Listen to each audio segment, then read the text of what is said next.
మరి వీళ్ళు పచ్చి అబద్ధం చెప్పి ఈ భారతదేశాన్ని నాశనం చేస్తున్నారు, ఈ ప్రపంచాన్ని నాశనం చేస్తున్నారు.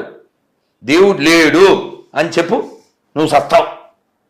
అంతేకాదు మా దేవుడిని నమ్ముకుంటే లేచెను నడిచెను. ఏందిరే అతవజోకు. క్రిస్టియానిటీలో నిజం లేదు. ఆయన వల్ల ఒక మానవ జాతి నేర్చుకునేది ఏమీ లేదు. యేసును చూసి ఏం నేర్చుకోవాలి నేను? ఒక మూఢనమ్మకం తగిలిస్తున్నారు నాకు. జీసస్ యొక్క పేరు ఈనాడు ప్రపంచమంతా కూడాను సర్వుల హృదయంలో కూడాను నిలిచిపోయిందంటే సేవ వలని. అతను సేవ సేవ సేవ దీనులను దిక్కులేనటువంటి వారిని సేవిస్తూ వచ్చాడు. కట్టగడపై తన ప్రాణాన్ని అర్పితం గావించుకున్నాడు. మన వాళ్ళు క్రిస్టియన్స్ మీద ముస్లిమ్స్ మీద పడి ఏడుస్తారు కొందరు. ఎందుకు దండగా? నిన్ను చూసుకుని నువ్వు ఏడవాలి, పక్కవాడిని వీడిని చూసి ఏడవటం ఎందుకు కనుక?